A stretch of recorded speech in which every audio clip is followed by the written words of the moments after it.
I just want to say thank you. I've been listening for 3 years.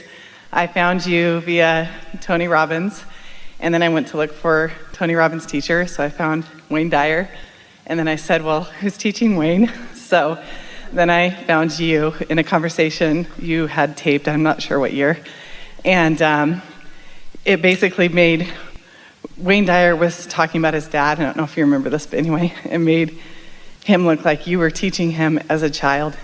And it was amazing. Isn't that a remarkable thing, that a magnificent, well-renowned teacher like Wayne Dyer is willing to expose himself with an unanswered question, and those watching get to watch him receive the answer to his question in real time. And it was amazing. Yeah. It was about 2 hours, and I watched the entire thing. I didn't even have the time, and I just stopped everything because I did have the time. And it was amazing. Well, that's what we mean when we say you all teach to the clarity of your example. Yes. Yeah. So I want to tell you about one meditation that I've had, and then I want to ask you a question. When I meditate, not all the time, I meditate every day. I get up early, 4:30, I work out, then I meditate, because I feel like my brain is more open after I work out. And then I listen to you for about a half an hour, and then I start my day. I have 5 kids between me and my significant other, so I'm busy. But so that time is precious, just like you said earlier, time is precious. And so meditation is very important to me. And you talked about daydreaming earlier, and this is what those meditations are. And so I was extremely tired. It's about 8:30. This is a week and a half ago. And I have a meditation space in my house. I have a little corner that stays with the pillows and everything that's ready at any time. That's pre-paving right there, and expectation. Yes. And it's on the way to my bedroom. It's just in this little corridor. So I walked by it, and I saw the lights flicker.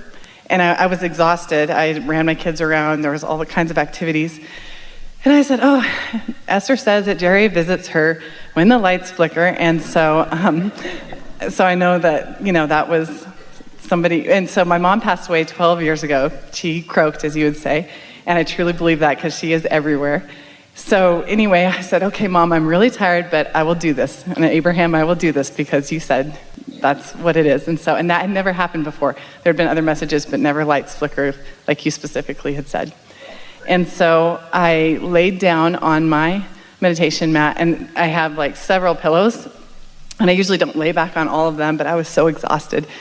I just said, all right, I'm going to do 10 minutes with water, just a water. I just looked up a random 10-minute water meditation. I put on the water meditation, and I laid back, and instantly I was under the influence, is what you call it and what I now call it. And when I went under... Now, before you go further, we just want to emphasize what you just said. So that meditation place is already there, and it has the expectation of it. You were in a state of being really ready to just let go of your responsibilities of the day. In your words, you were sort of exhausted or tired of trying.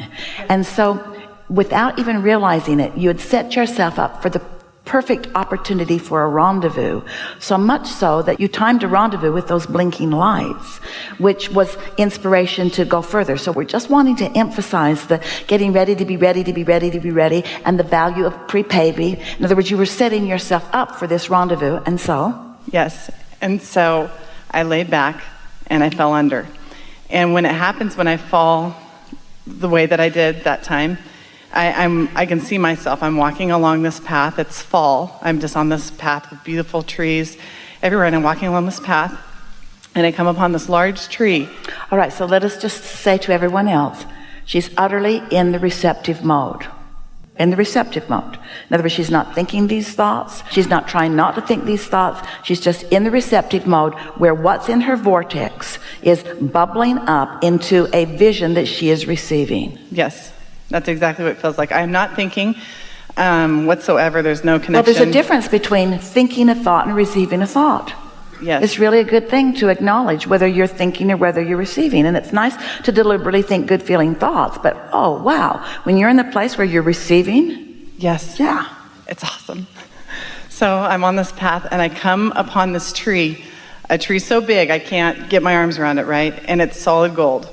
So I come upon this tree, and I'm standing there, and I'm looking at it, and I say, there's a little branch that had broken off, and but it was still golden. And I said, "What, what's the mess? What am I supposed to do?" And I'm standing there, and I go up and I kind of like grab the branch, and right away I hear a voice that says no. And so I step back, and I'm like looking at the tree, and I said, "Well, am I supposed to?" In my brain, I'm not talking to myself, but in my... Our explanation of that is that you're in the receiving mode, but you're doing what Esther's trying to do. You're trying to get too practical too soon. Right. So you're trying to turn this into some sort of a message. Right. Do I do this? Do I do this? But you're still under the influence enough that you know that you can feel that that's not the path of least resistance. That's not what this is about. Don't break it off. Don't do anything with it. Just be there. Right. So I stand back and I say, "Okay, well, am I supposed to put my arms around it?" "No," says the voice. So I step back, and my mother's voice came on, and she said, "Remember when you were little, you were the tree." And so in first grade, we did a play on the giving tree, Shel Silverstein, and I was the tree. And and I said, "Yeah, I know, Mom, I was the tree." And she said, "No, you were the tree." And then I said, "Yeah, I know, I was the tree." And then she said, "You're the tree." What does a tree do? Well, a tree bees. A tree doesn't strive or try to excel. A tree doesn't even have to run around to find nourishment. It just expects it to come. A tree just stands there and lets the well-being and the resources of the universe flow to it. Yes. And it was like, basically, you are enough. Like, you already have all, it's not strive here, go try, do this, accomplish. It was just like, you already have it. Well, you're the tree. Now you're putting your words on it. Right. I didn't, well, that's what... Your mother didn't tell you that? No. So, she didn't say that. She didn't say that. You're the tree. Now, what does a tree do? A tree bees. Does a tree self-judge? No.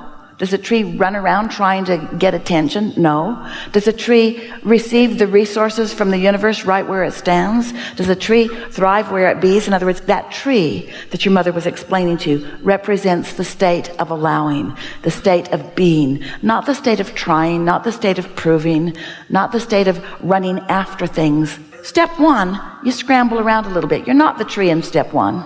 You're the seeker, you're the asker, and the resources are flowing. This is a really good conversation to have in the midst of wanting to be more in the state of allowing. We'd like you all to just be that tree and let the resources of well-being just flow to you. We know that for many, it just doesn't seem enough to be a tree. That's why you're not a tree, is because you didn't plan on being a tree. But you got to be tree-like. You got to be tree-like in that just let the well-being come to you. And so it was so powerful. And I was telling a close friend this story yesterday, and he said, "Well, what is that around your neck?" And I forgot a friend of mine 3 years ago gave me this Tree of Life necklace, and I've been wearing it ever since. That's what this is all about. And so I walk in today, and there it is. And I said, "She will call me today." But notice, there are the roots. It's what comes before. There's the tree. There's the receivers out here. So can I tell you one more? I just want to tell you one more meditation I had that was the same Before tree. you do. Okay. Before you do. That was so profound. Before you do, we want to talk about meditation and receiving. Yes, that's what my question. We know. Okay. So I want more of that. How do I get to that? So of course, every morning it's not like that, or every time I don't get these fabulous. But when I do, it's like. At first we called this the science of deliberate creation, but you all got too deliberate and too much striving and too much trying to apply the determination that you'd learned in other places in your life to this. And deliberate creation is really what you want. You want it more than creating by default. So then we began to put the emphasis upon being in the allowing mode, being in the receiving mode, because that really is where the majority of your most productive focus is. And so one of the ways that we've been talking about getting into the receiving mode is by quieting your mind. Because if you're thinking thoughts that are in competition, if you're thinking thoughts that have resistance within them, then you create a vibrational struggle within yourself that doesn't allow you to receive. And so the easiest way, it's easier to teach most of you to have no thought than to have a pure positive thought, because most of you don't have a pure positive thought about very many things. Maybe you can find a stick in your pile.